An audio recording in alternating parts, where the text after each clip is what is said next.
SBI clerk and IBPS clerk. दोस्तों आप सभी एस्पिरेंट समझते हैं कि इन दोनों के सिलेबस एक जैसे होते हैं। अगर कोई बिगिनर एस्पिरेंट दोस्तों, अगर कोई न्यू एस्पिरेंट जो पहली बार जा रहे हैं इस एग्जाम को देने के लिए, तो इस एग्जाम के सिलेबस के बारे में अच्छे से उन्हें पता होनी चाहिए दोस्तों। और इसके सिलेबस में 3 सेक्शन होते हैं, क्वांट, रीजनिंग, इंग्लिश। दोस्तों बहुत जरूरी तब समझना हो जाता है जब हमारे सामने बैंकिंग के 2 सबसे बड़े क्लर्क एग्जाम हो, SBI clerk and IBPS clerk दोस्तों। और हम सभी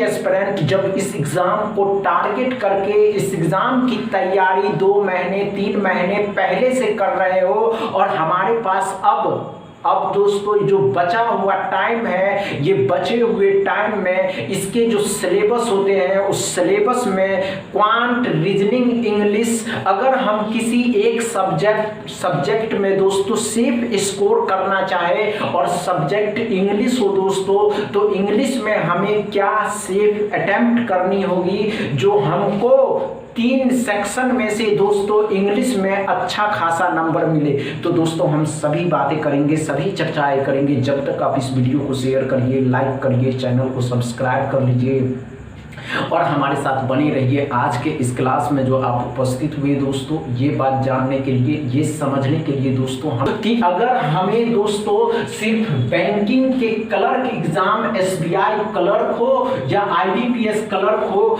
इसके सिलेबस में जो 3 सेक्शन होते हैं दोस्तों, क्वांट, रीजनिंग, इंग्लिश, अगर हमें इंग्लिश में दोस्तों सेफ अटेम्प्ट एंड इसमें जो 30 क्वेश्चन पूछे जाते हैं, इस 30 में से हमें 25 नंबर लाना है, तो हमें क्या स्ट्रेटजी अपनानी होगी, हमें क्या टाइमिंग देना होगा दोस्तों। क्योंकि अगर हम बिगिनर भी हो तो मेरा पहला अटेम्प्ट पहली बार में ही क्वालिफाई हो जाए दोस्तों। तो दोस्तों आप ये समझिए कि इसके सिलेबस एंड इसके इंग्लिश के जो सिलेबस होते हैं, तो इस इंग्लिश के सिलेबस में क्वेश्चन कहां से आते हैं दोस्तों, तो रीडिंग कॉम्प्रहेंशन से आएंगे, जिसको आरसी कहा जाता है दोस्तों, अच्छे से समझ गए। दूसरा इसमें जो आएंगे दोस्तों क्लोज टेस्ट, पारा जंबल्स, क्या आएंगे दोस्तों, पारा jumble, word uses, word swaps question पूछे जाएंगे।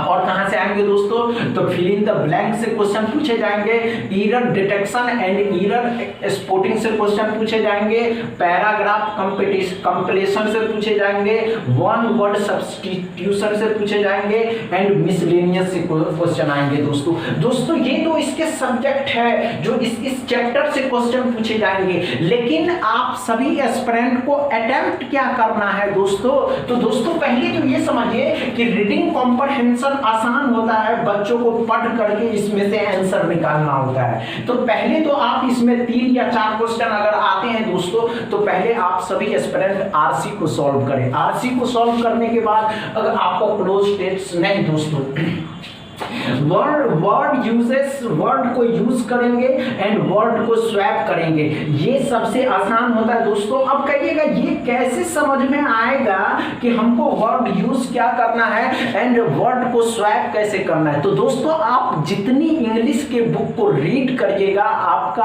अच्छा परफॉर्मेंस हो जाएगा। समझ में आ गए दोस्तों।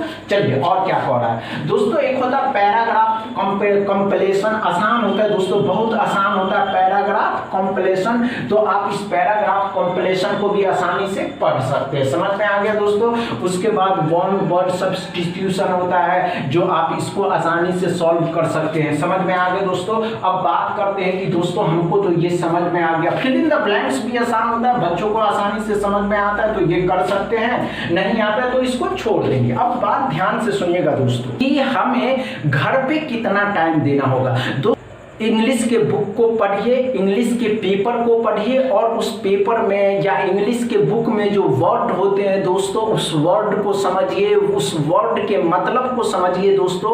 आसानी से आपको इंग्लिश समझ में भी आने लगेंगे और आप इंग्लिश में बोलना सीख जाइएगा कि इंग्लिश में बात कैसे करते। समझ में आ गए दोस्तों, अच्छे से समझ में आया, कोई प्रॉब्लम नहीं है दोस्तों। आप इंग्लिश में 2 घंटा भी रोज किसी चीज को पढ़ते हैं ना तो आपकी इंग्लिश बहुत मजबूत हो जाएगी। समझ में आ गए दोस्तों, अच्छे से समझ में आया। समझ में आया हो तो वीडियो को शेयर करिएगा, लाइक करिएगा, चैनल को सब्सक्राइब कर लीजिएगा दोस्तों। थैंक यू दोस्त।